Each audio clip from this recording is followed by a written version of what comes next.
trading and pretty much the common sense one is when you're trading something for something else. You're exchanging one good for another good. For example, let's say you have a piece of wood and you want to exchange it for some food.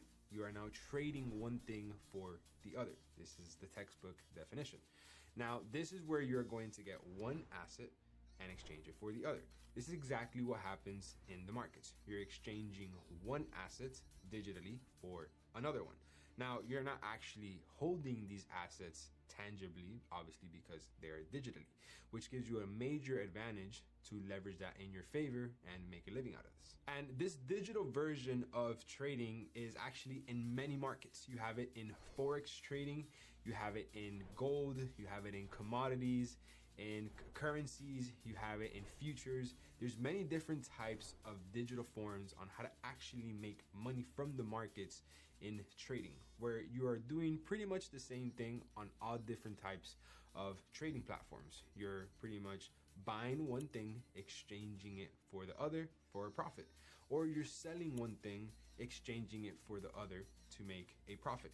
You can make money if you buy something in trading and then sell it, or you can make money in trading if you sell something and then you sell it at another price point. More on this later in the video. And this isn't anything new. Us humans, we've been actually trading things for thousands of years. I'm talking about back in the day before even money was a thing.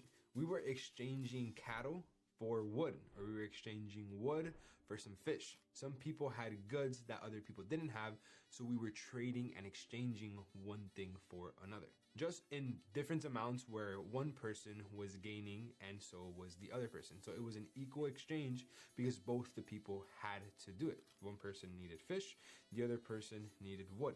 One person needed the wood for fire, the other person needed fish to eat.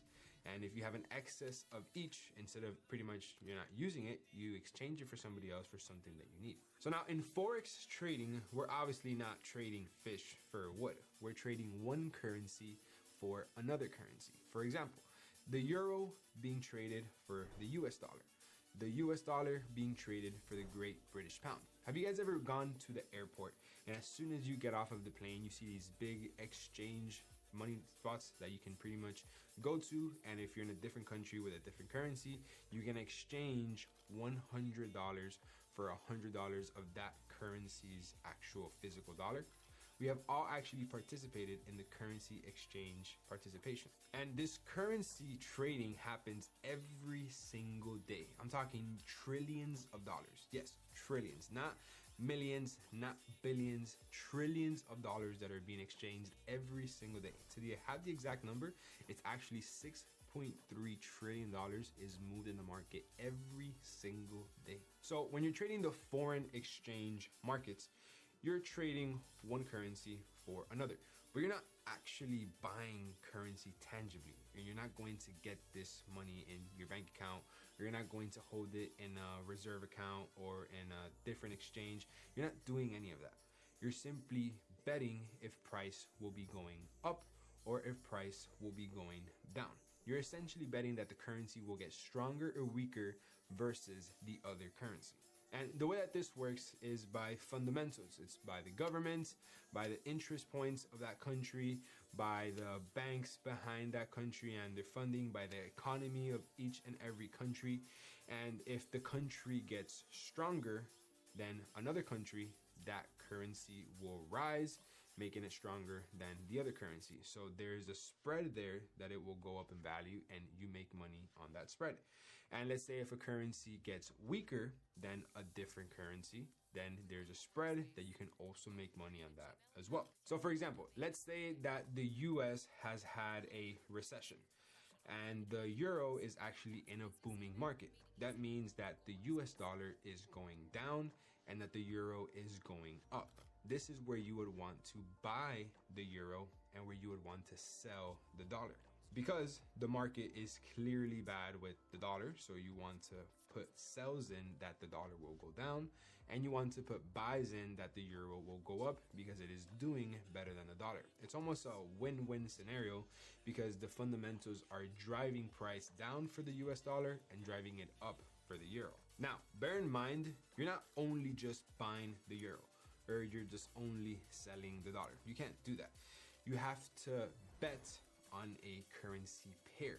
What is a pair? Well, it's, you know, two things. It's like when you have a pair of shoes, you have your left shoe and your right shoe. If you have a pair of sandals, you have your left sandal and the right sandal. So when you have a currency pair, you have one currency pair and then another currency pair. And what they're doing is they are together battling each other. Who gets stronger than the other? Who's driving price up and who's driving price down? So for example, let's use Euro USD, which is the most known pair in the whole entire foreign exchange market. It is the most traded currency pair in the whole entire market. It has the most volume and the most movement, meaning that there's more opportunities and how you can actually capitalize off of it, but more on that later in this video. So when you're actually trading the foreign exchange market, you have to trade on a currency pair, Euro USD. If you were to buy Euro USD, you are betting that the euro is going to get stronger than the dollar because the euro drives price up.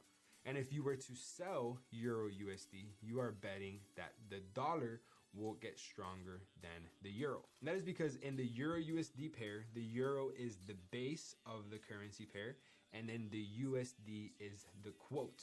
So basically the euro is what drives the price up, and then the USD is what drives the price down. So if you see the price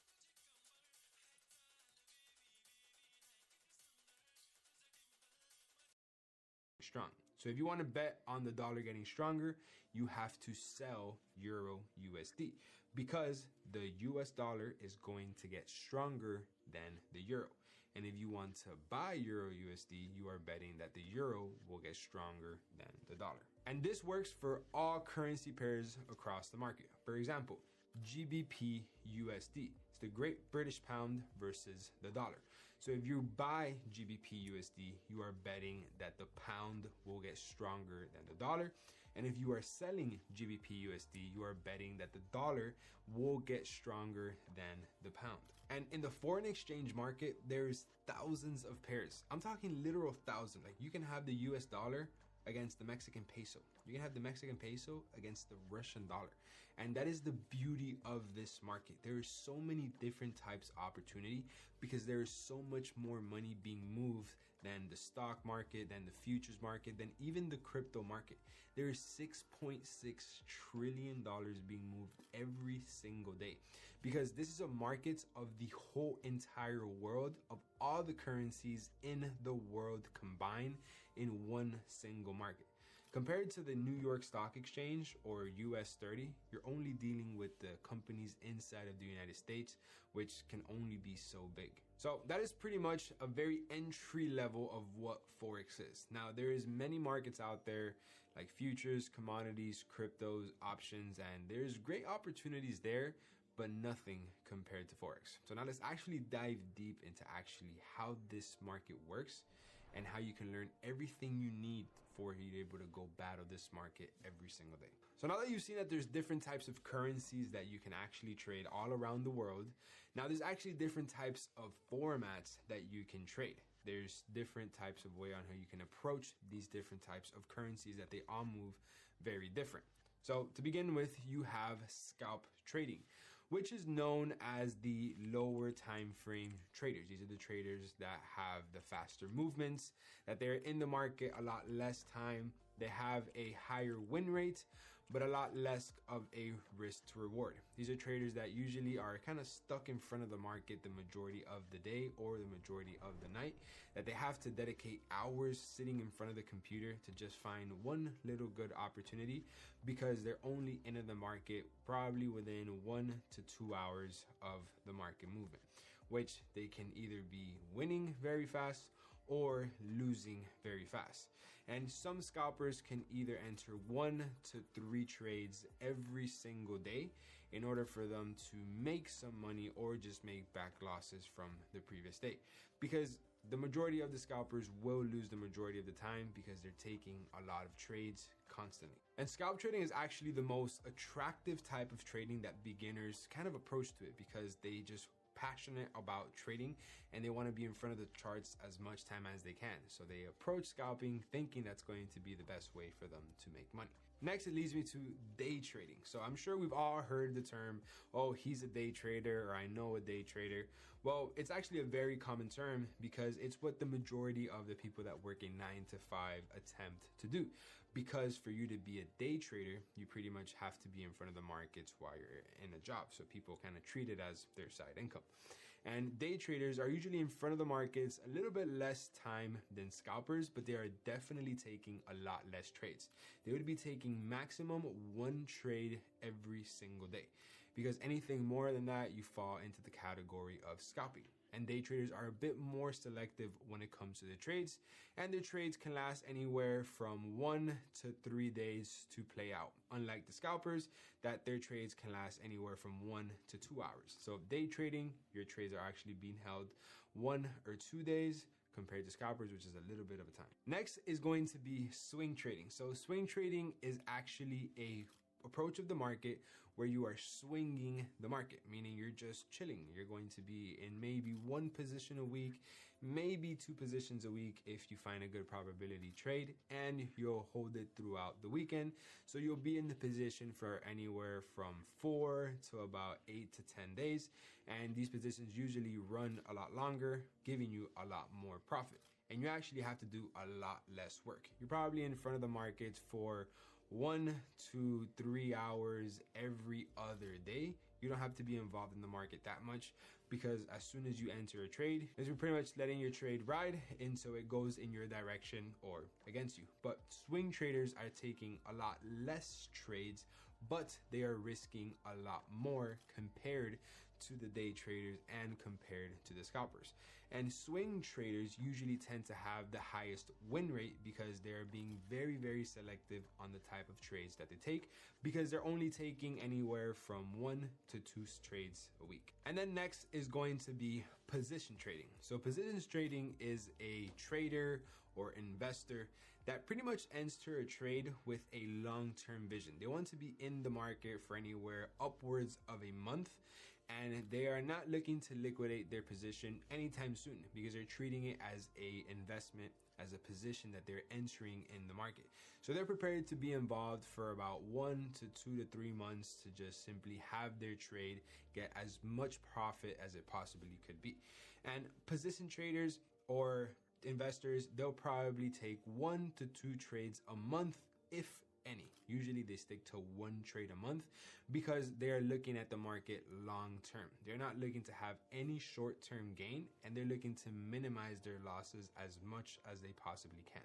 And investors and position traders are actually the ones that lose the least, because even if their positions go into a loss, they're going to continue to hold it long enough until it goes into profit. And if you hold a trade long enough, it will go back into profit. So as you can see, every single format of trading actually scales up on the amount of time that you're actually holding a position. A scalper is involved in the market anywhere from 1 to 2 hours a day. A day trader anywhere from 1 to 2 to 3 days in the market. And you have a swing trader where it's anywhere from 4 to 8 to 10 days. And then a position trader where it's upwards of a month. So every single different type of format in trading, they are actually holding their trades longer, but they're actually taking less trades. So as the formats, they scale, so does the time they hold the trade, but the amount of trades they take is a lot less. And all of these different formats you can actually apply to all of the markets. You can apply it to foreign exchange trading, to commodities, futures, options, crypto, everything that has pretty much a chart with candlesticks that go up and they go down. But the best one, and the one where I've had the best experience and the most success, is going to be forex trading. That is because it offers the best things that no other market can offer. It has 24/5 access, meaning you can trade Monday through Friday, any hour out of the day. So if you work a job, you can trade when you get out of your job. If you're up late at night, you can trade late at night. If you're up early in the morning, you can trade early in the morning. Compared to, let's say, options or stocks, you can only trade 9 to 5, which kind of sucks, because if you have a job, you can't get involved in the market. You're simply limited to what you can actually do in the market. The next reason why it's my favorite and why I got involved is because the entry barrier. For you to get started in Forex trading, you can start with as little as $100, or compared to the stock market where your entry barrier is going to be $25,000 as your minimum first investment. And I don't know about you, but when I first started trading, I did not have that kind of money, so I simply couldn't get involved. Another reason why it's the most reliable is because you're literally trading money. It's impossible that the currencies of the world simply disappear from one day to another. If that happens, we're in a big problem, but that will literally never happen. Compared to a company in the New York Stock Exchange, they can simply just go bankrupt one day or get sued and you're done for. Or a crypto can pretty much get rug pulled and all your money is gone from one day to another. The currency exchange market is here forever and it is going to be here forever. Countries run on these currencies and they need to do that for it to keep going. For that reason why the currency exchange market only gets bigger year after year. And the opportunities are going to be there forever. And adding up to that, you can actually get involved for free. You can actually test and apply the markets and try and figure out if it's gonna go up or down with fake money.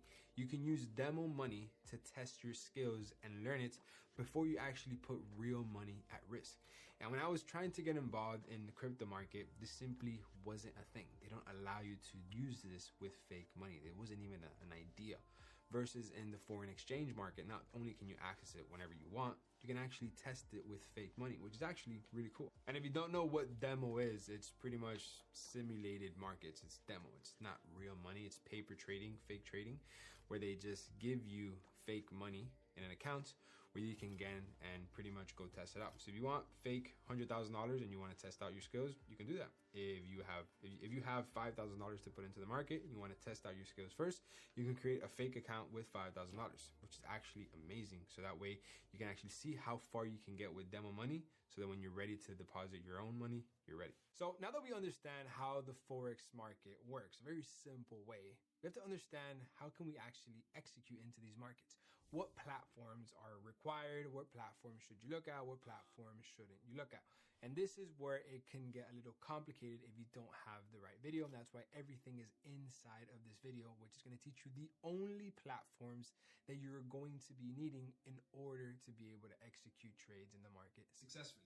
Now, there is hundreds of different platforms. There is thousands of different people directing you to different places, but these are the only platforms that I have personally been using for the last 7 years trading in the markets, and I have never ever needed anything else when it comes to actually executing in the market other than these platforms. And I've made probably around $10 million on just using these two simple platforms. You do not need anything else other than these two platforms that I'm going to be explaining now. And then obviously a third one that you will have to do your own due diligence on, but this is going to make sense in just a second. The first platform is going to be TradingView. So TradingView is pretty much what its name says. TradingView. You're going to view the trades on this website. This is a well-known website, I think used around about 80 to 90% of the market. And this is where you're going to be actually looking at the charts. This is where you're going to be looking at the markets going up, at the markets going down. This is where you're going to look at the markets, for example, Euro USD, how we were setting an example, GBP USD, GBP CAD, so on and so forth. Now, this platform is strictly and only to simply just look at the market. This is where you're going to be identifying if you're ready to buy or if you're ready to sell. But you will not be entering a buy or sell on this platform.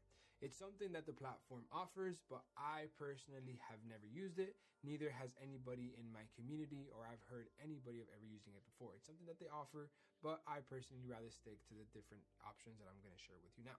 So TradingView, to keep a very simple example, is just somewhere where you can view the charts. And this is a platform where you're only going to be looking at stuff. You're not going to be executing other than just things you will be drawing on the charts to identify if there's a high probability of it going up or a high probability of it going down. This is where you will be doing your charting. This is where you're going to pretty much spend, I'd say 90% of the time that you're in front of the markets will be on TradingView. Because when you actually execute a trade, it will be on a different platform.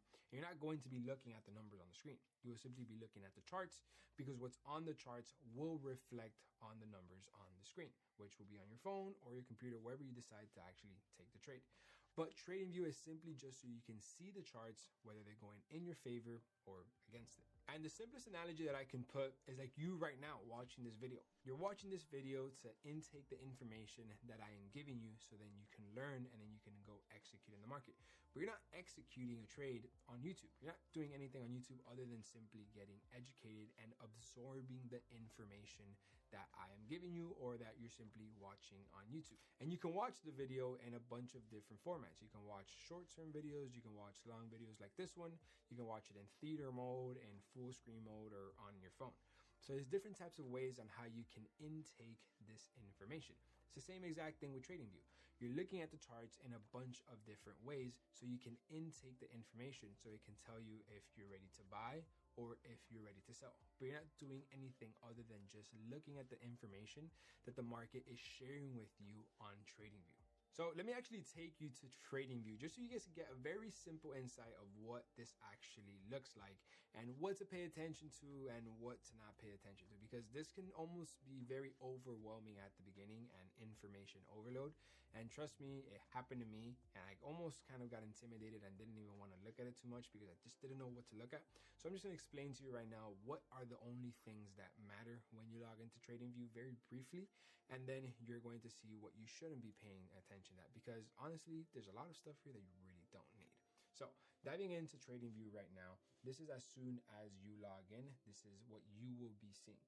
You will be seeing pretty much to your top left hand side is your accounts, and you're going to see all of these tools that are randomly right here to the left hand side that you probably have no idea what the use is for. But everything inside of here is basically a tool that you can use to your advantage to chart up the chart. It's simply things that you can use to put on top of the chart so you can create an edge on the trade that you will be taking. You will not be needing everything that is in this toolbox right here. This is absolutely excessive, and you only need to use about 7 to 8 tools out of everything this platform has to offer. So if you come back here to TradingView, this is just a simple ray example that I have just showed you, and it is really not necessary at all.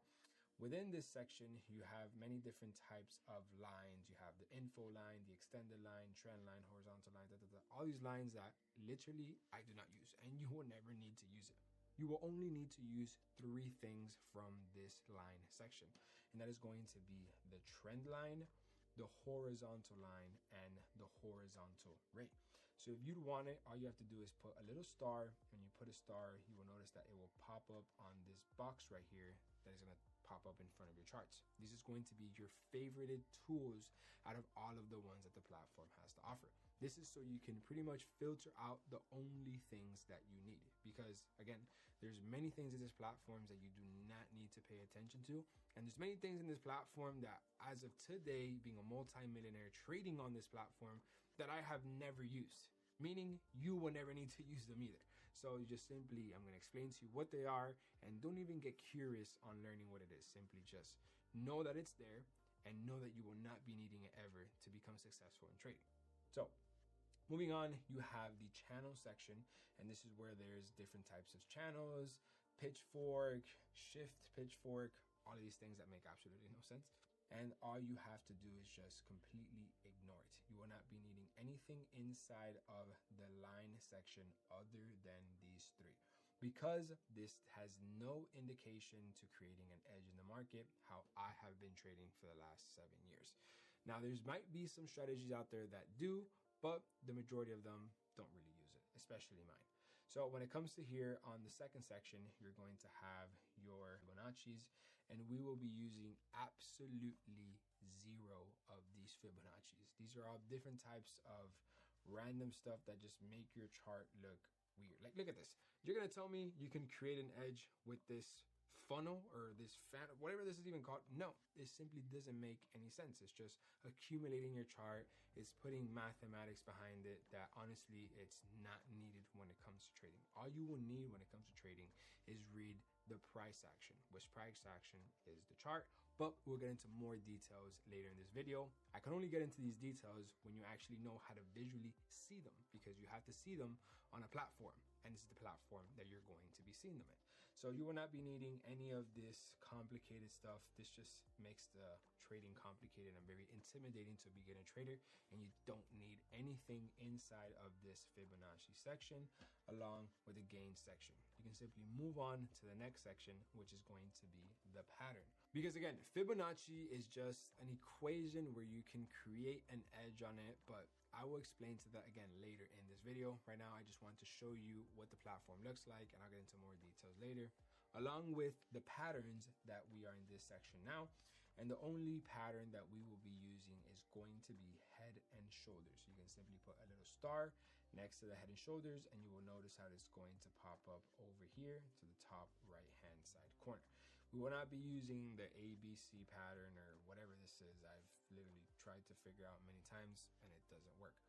Other than the pattern section, we will completely avoid the Elliott waves and this section down here. This will not be needed in this trading approach, simply because it is information overload. These are all different types of indicators to read the market, and indicators, as many of you may know, or if you don't know, they don't have a high success rate because indicators are delayed. They take time for the markets to be able to have a reaction to them. So by the time you get your entry based off of an indicator or one of these tools, you're pretty much late already. So we will not be paying any type of attention to any of these different types of Elliott waves or any of these types of cycles that the market has to offer. Moving into the next section is going to be the projection section. You're going to put a star on the long position and a star on the short position. This is pretty much going to be the tool that is going to tell you if you are buying or if you are selling. Simply just take a quick look at it. It's probably this green and red box that you see all the time these traders put, but don't worry about it. More on this later in the video. Right now, I just want to get you to be very familiar with looking at these things, so when I dive into detail on every single one of them, you're very educated and up to speed, and it makes sense right away. Moving on, we will be looking at the brushes. You only have to put a star on the brush and a star on the rectangle, the path, and the eclipse. Everything else in this section you will not be needing. You will not need to be paying attention to it. Again, it's information overload. What they did was put 4